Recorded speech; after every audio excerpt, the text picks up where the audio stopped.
so weird. I don't know. Um, I think it's because of the time of day. I never film at this time of day, and the lighting is not cooperating. But whatever. So, I will say, I've been in a very big, dry spell of reading this last year. One of my resolutions is to read more, so, yeah, hopefully I do. But anyways, let's just get into the anticipated releases, okay? So, we're gonna start off with Sunrise on the Reaping by Suzanne Collins. If you do not know who Suzanne Collins is, she is the author of the Hunger Games series. I read those books in like middle school, I think, so I think it was like the third book was coming out or something like that when I finally read them. And then we got, like years later, we got The Ballad of Songbirds and Snakes, which got turned into a movie with Rachel Zegler and Tom Blythe, which personally I fucking loved it. Like, I loved the songs in it. People were like hating on it because they were like, why the fuck is this a musical, blah blah blah blah blah. And I'm like, that's literally the character that she is playing, bitch. Like, that's what she does for like a living, is sing. Like, if you don't get it, you don't get it. You're just not that girl. Like, like, if you don't know the book, don't fucking speak on it. You know what I mean? Like, why are you judging that it's a musical when it's like not even, you know, it's not even that many songs, to be honest. So like, chill out. Anyways, anyway, this book, Sunrise on the Reaping, is Hey Mitch's Games, and I am so excited. And it already has a deal for a movie, and they're already like casting for the movie. So for context, if you don't know, like, if you don't know Hunger Games like that, Hey Mitch is Woody Harrelson's character from the Hunger Games. He is in Katniss's games. He is the only known / recognized victor of District 12, which is the district that Katniss comes from, right? Katniss and Peeta. However, as we learn in The Ballad of Songbirds and Snakes, there was actually another victor in District 12, but like her existence was like erased basically because of President Snow and like the history that President Snow had with her and everything. But I'm so excited to see Hey Mitch's Games because I just like him as a character, but also it's just like, I don't know, he's very complex and I'm super excited.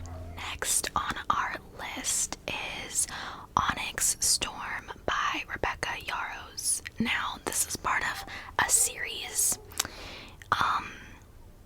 The first book is Fourth Wing, if you've heard of that. Now, have I even finished Fourth Wing yet? No. But it's so good so far that I'm like excited that there's another book coming out, because for me, like, I like what they're doing with books like this where a lot of the books, like a few of the books in this series are already written when they are bought by a publisher, because then they can publish them faster and like closer in date together, which, like, obviously when it's a book like that where there's so much going on and like you want to know what happens next, that's really cool to have another one come out really soon. Whereas like in the past with other fantasy series, the release dates in between books are sometimes like years. So like look at George R.R. Martin, girl. But anyways, Onyx Storm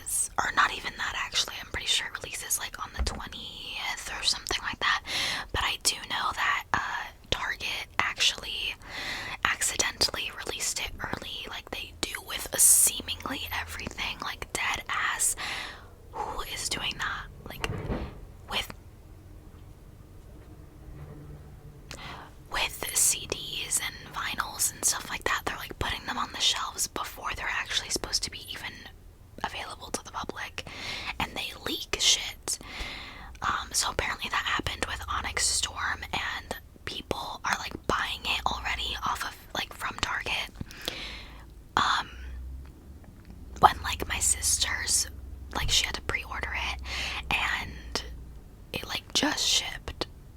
So, crazy stuff. Alright, the next one is a little bit more lighthearted.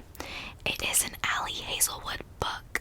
Now, apparently, a lot of people, like, don't like her books, and don't like her writing. Just, I don't know, I guess because of cringiness. She's not like a Colleen Hoover type of situation. I guess people just find her writing cringe, because it's, like, too millennial for them or something, but personally it doesn't bother me. And I love all of her books. They're super cute and just like an easy, cute read. This one is called Deep End, which I believe is a sports romance. Let me actually look it up so that I can, like, tell you if there, I don't even know if there's, like, a full summary of the plot or not. Let me see.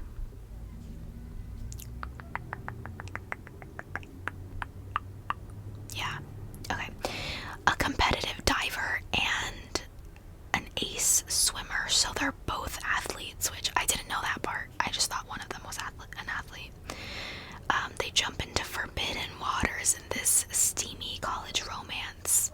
That's all that it says about it. So I kind of like that, though, because I kind of don't like when too much is revealed about a plot, especially a book like this where they kind of can become similar to one another pretty easily. So I'm glad I don't know too much about it, but I'm excited for this one. I really admire Allie Hazelwood because a lot of her books are STEM related, because she herself is, I believe, a professor. Like, she has her degree in this shit. Like, she is so smart, and then she writes these books for funsies, I guess. But I don't know, I just think she's so awesome. So there's that one. Next, we have Hunger Stone by Kat Dunn. This one is interesting.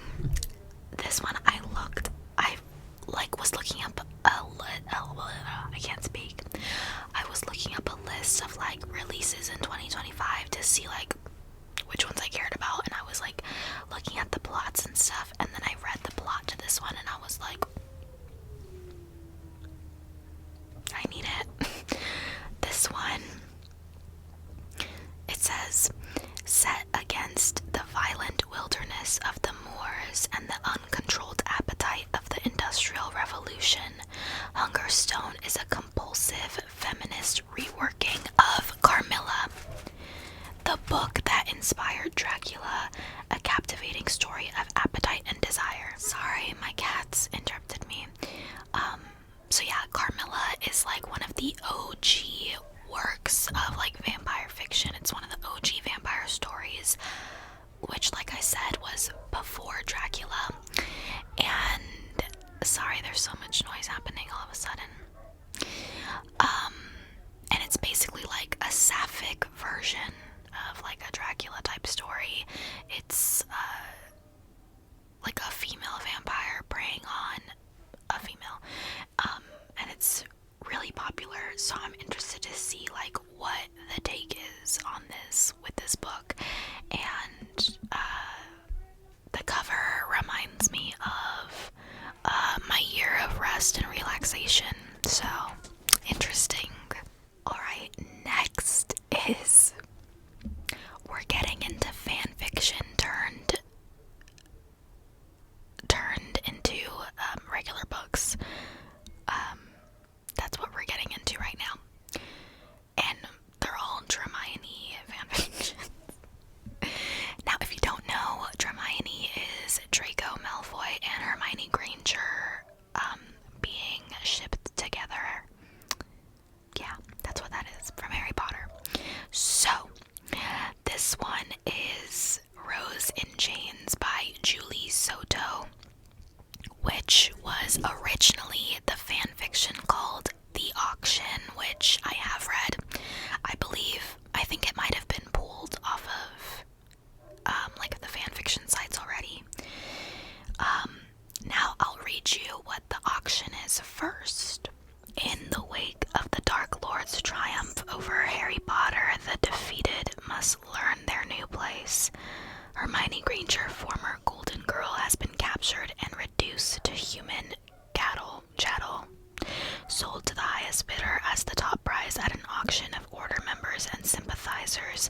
She is thrust into the rapid waiting hands of the Death Eaters, but despite the horrors of Voldemort's new world, help and hope seem to arise from the most unlikely of places.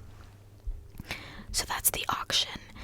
Now, obviously, when adapting this for traditional press or traditional publishing or whatever, you have to change, obviously, quite a few things because you can't publish fanfiction. So now here is Rose in Chains, and it actually looks like pretty interesting from what they've changed. So, captured as her castle is overrun by the enemy, Bryony Rosewood knows that the world as she knows it is changed forever.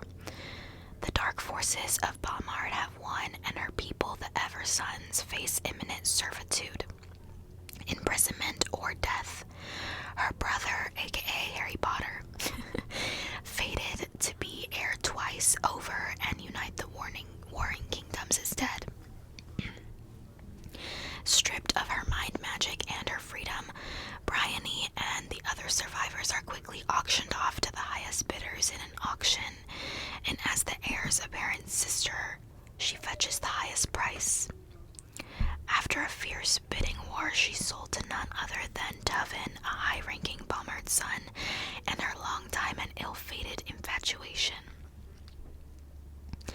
Scion of a family known for their cruel control of heart magic, the Hearsts are ruthlessly ambitious, and Bryony knows they will use her however they can to further their own interests. And yet, despite the horrors of her new world and the role she must learn to play within it, all is not lost.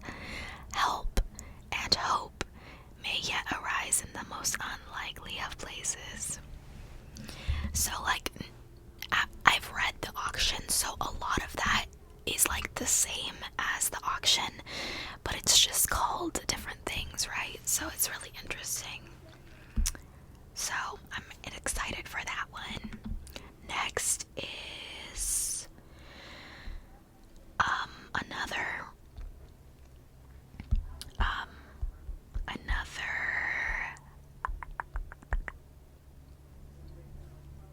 fanfiction, turned into an actual book. Now,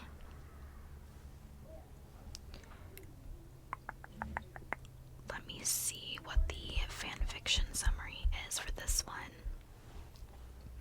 So the fanfiction is Manacled by Senlin Yu, which I also have read. This one, I'll try and keep it short, but basically, Harry Potter is dead in the aftermath of the war. In order to strengthen the might of the magical world, Voldemort enacts a repopulation effort. Hermione Granger has an Order secret lost but hidden in her mind, so she is sent as an enslaved surrogate to the High Reeve until her mind can be cracked. Now, I'm really curious about this one because this fanfiction is already not only a fanfiction of Harry Potter, but kind of a fanfiction of The Handmaid's Tale. So I wonder what this one is gonna be. All that it says for the summary on this one is, on the real book called Alchemized, is a standalone dark fantasy set in a war-torn world of necromancy and alchemy with an enemies to lovers romance that is by turn tender, toxic, and all-consuming. That's all that it says, so I have no idea what she's keeping from Manacled, what she's taking out, if it's almost completely different, but just the romance part's the same. It's gonna be interesting. Next, for the fanfictions, this one, the fanfiction is called Draco Malfoy and the Mortifying Ordeal of Being in Love. Of course, as always, I have also read this one. I went through a really big phase where I was only reading Hermione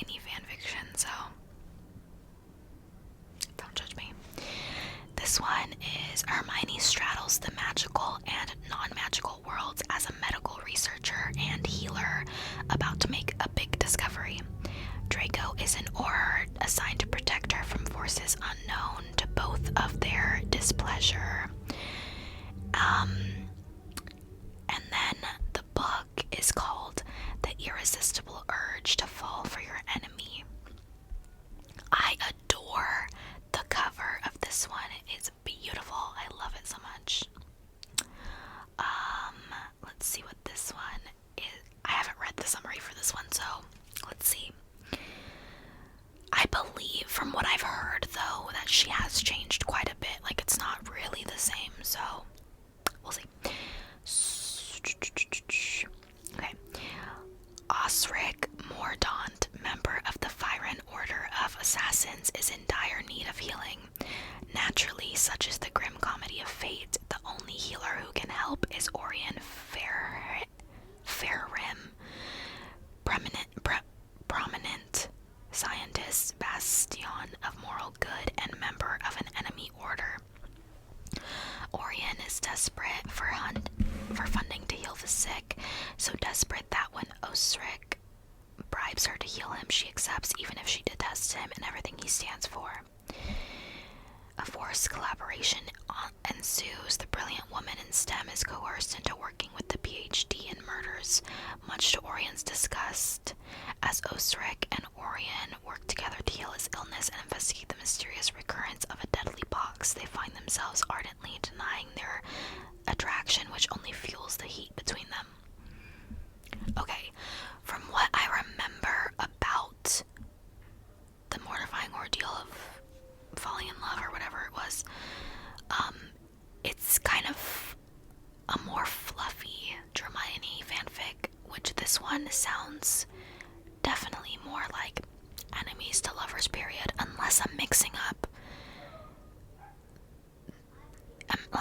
it up with a different fanfiction. I might be, but maybe I'll have to reread. And those are all of my current most anticipated 2025 book releases. I'm sure I'll add more to the list as I learn about more books, of course, but those are all for now. And yeah, hopefully I read more this year, as well as do my other resolutions. Maybe I'll do a video on that too, actually. We'll see. But anyways, thank you so much for watching. As always, I appreciate you so much for taking the time. And